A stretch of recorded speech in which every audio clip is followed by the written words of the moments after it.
Hello to those listening. This is an orator here with the free as a speech. And this time I would like to talk about the destructive potential of the Stand Your Ground statute. Now, this is going to be a lot of reading because I'm going to make this point by looking at the law itself. So, I'm going to use the Florida statutes because this all began because I was speaking to somebody who had some issue with the Zimmerman trial. Didn't even care about the guy, didn't care about the kid who got killed, didn't care about his family, only cared about the law. But to make my point, this is what I'm doing. Now, Florida Statute, Chapter 776, the home protection or the home protection use or threatened use of deadly force presuming fear of great bodily harm. Now, on the screen, I actually have the actual entire statute out here in front. All the links will be below. Feel free to actually read through it yourself. I'm going to just fast forward through this because it's a lot of reading and I don't want this to be that long. So it pretty much just says that if somebody breaks into your home, tries to attack you in your vehicle or any other place, you have the right to use force to fight back.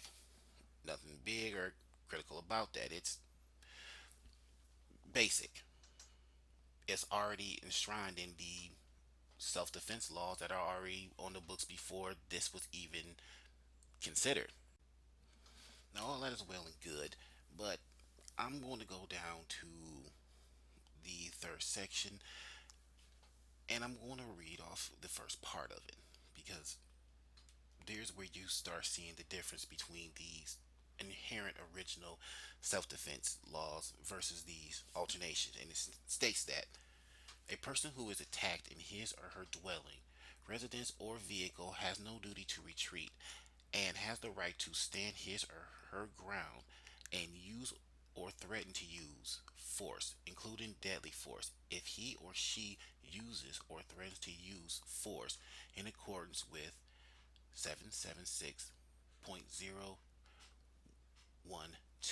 Now, let's go there because, well, they refers to it, and it states there that a person is justified in using or threatening to use force except deadly force against another when and to the extent that the person reasonably believes that such conduct is necessary to defend himself or herself or against another against the other's immediate use of unlawful force. A person who uses or threatens to use force in accordance with this subsect does not have a duty to retreat before using or threatening to use force.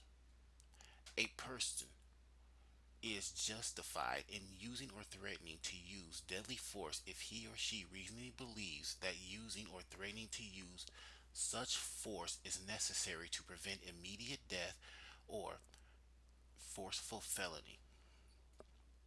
A person who uses or threatens to use deadly force in accordance with his this subject does not have a duty to retreat and has the right to stand his or her ground if the person using or threatening to use deadly force is not engaged in criminal activity and is in a place where he or she has no right to be.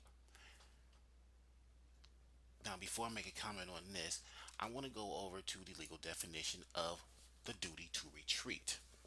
The duty to retreat is defined in the law as the duty that if a person is under attack, they should first seek retreat as preferable alternative to using force in self-defense.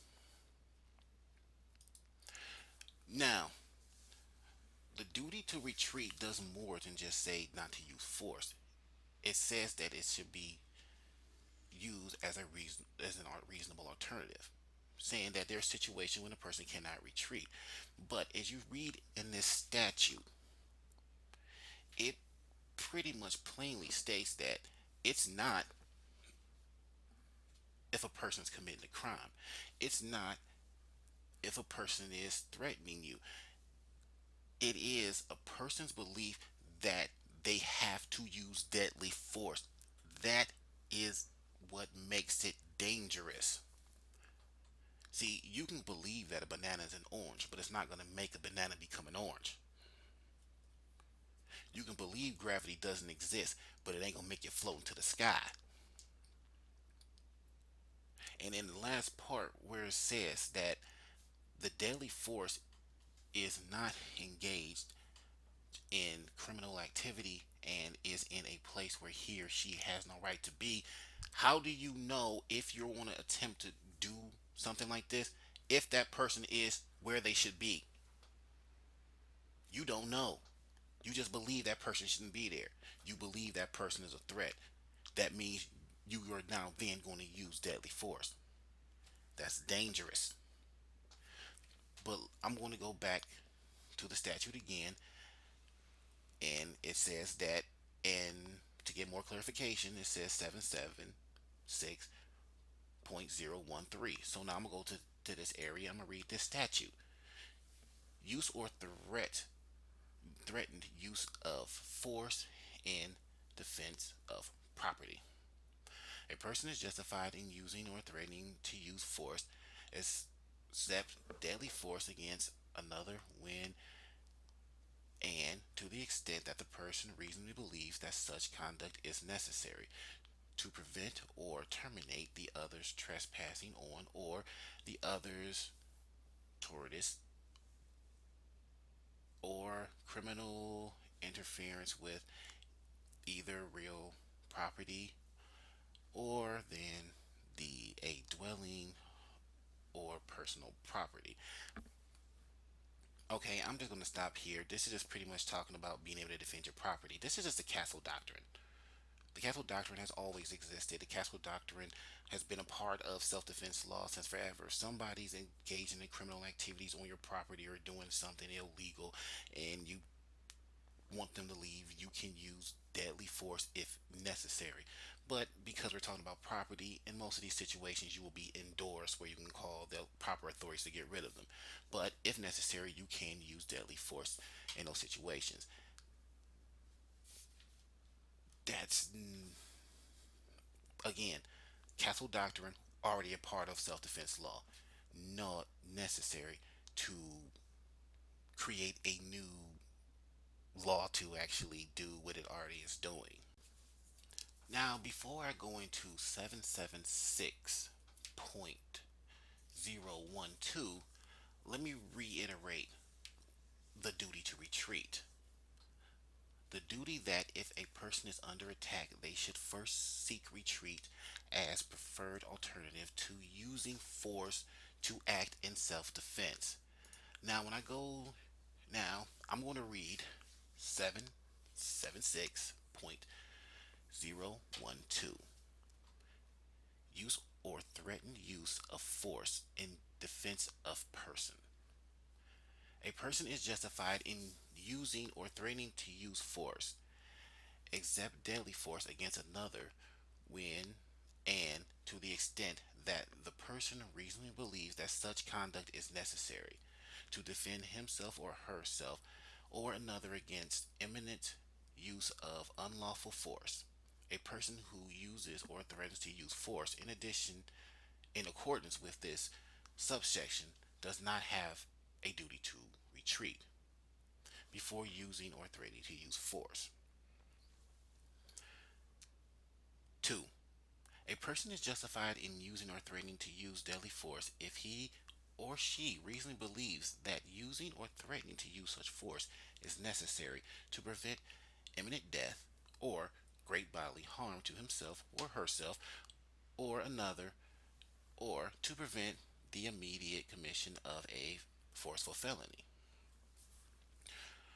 A person who uses or threatens to use deadly force in accordance with this subject does not have the duty to retreat and has the right to stand his or her ground if the person using or threatening to use deadly force is not engaged in a criminal activity and is in a place where he or she has no right to be.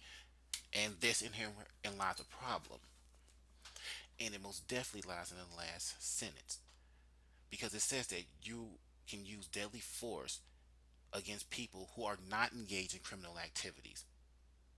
And they're in a place where they don't belong. Remember, the duty to retreat says that if under attack, you should try to evade or avoid the attacker. But in this last line, where it specifically says that in the sub in the subset that you have no duty to retreat and you have the right to stand your ground if the person using or threatening to use deadly force is not engaged in a criminal activity. This means if somebody literally walks up to you and says, "I will kill you," you can use deadly force against them because it specifically says that not engaged in a criminal activity. Meaning, you're not protecting yourself, you're not protecting another.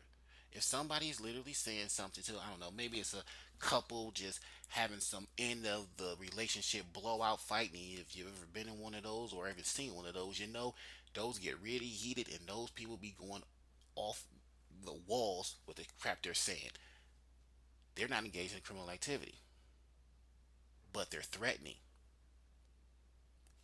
According to this law, you can use deadly force against one of those people because they're threatening the other person and you're using, well, force to actually stop them. But hey, somebody may say, "Hey, but nobody was attacking anybody." Like, hey, I believe that this person was going to physically hurt this person. They were going to cause some great bodily harm. Hey, I didn't know that it was just some people having a relationship fight. But according to the stand your ground law, you're okay because even though you did this, you did it with the belief that there was a threat. It wasn't directed towards you, but you did it to defend someone else. They weren't engaged in criminal activity, so that's irrelevant. And in the final part where it says a place where he or she is not supposed to be, how do you know where somebody's supposed to be? No regular person has the ability to compel an answer from anyone. Police can compel answers from people, and even the police are limited, thanks to the Constitution of these United States, in what a person has to answer. What more authority does a regular person have, a regular citizen have to compel anything from another person? You see, again, the duty to retreat is more than running away. The duty to retreat is also about not starting something. And here's the problem you have here. Because under this statute, I could go to any place, get into a confrontation with somebody, leave, go get a gun, or get a knife, or any weapon I choose to use, come back to that place, reignite the confrontation, start losing the fight, and kill them. Because me losing the fight means I am now in immediate. I'm in imminent. I am in imminent danger. Matter of fact, it's not even imminent danger. I'm being beat up on. I might suffer great bodily harm. I had to kill him, even though I started the fight. The, this is what's dangerous about this law, and it's dangerous about laws like this because it makes anybody who looks at this, and if you go into a courtroom, you look at it in reverse. Instead of looking at what started the conflict, what started the issue, you look at the end of it and how it resolved. It's I had the it's the person's dead. I had no choice. Done. But if you go back to regular duty to retreat law, the first question is asked isn't did you feel threatened? The first question asked is how did it start? And this is what is the most insidious part of this is not the fact that I can start to fight, kill the other person, and then get away with it because let's be serious, nobody's asking how it started, and it's only one person's side of the story, mine. The insidious part is you are augmenting the perception of not only law enforcement but regular people. And when you augment the perception of regular people, that I can now judge people in where they're supposed to be, on how they're supposed to talk, and you give people the option to walk around with false courage on their hip, you're in trouble. You're in very serious trouble. Because you see, ask any person who's a police officer, they'll tell you they go through gun training through their entire stint as being a police officer. They train on how to talk to people. They train on how to diffuse situations. We have given these specific individual people power over life and death over its regular citizens. So they must train diligently and train regularly. And what we've done with the stand your ground law is given that same power to regular people who don't have to train at all. This was an orator here with the freest of speech. Thanks for listening.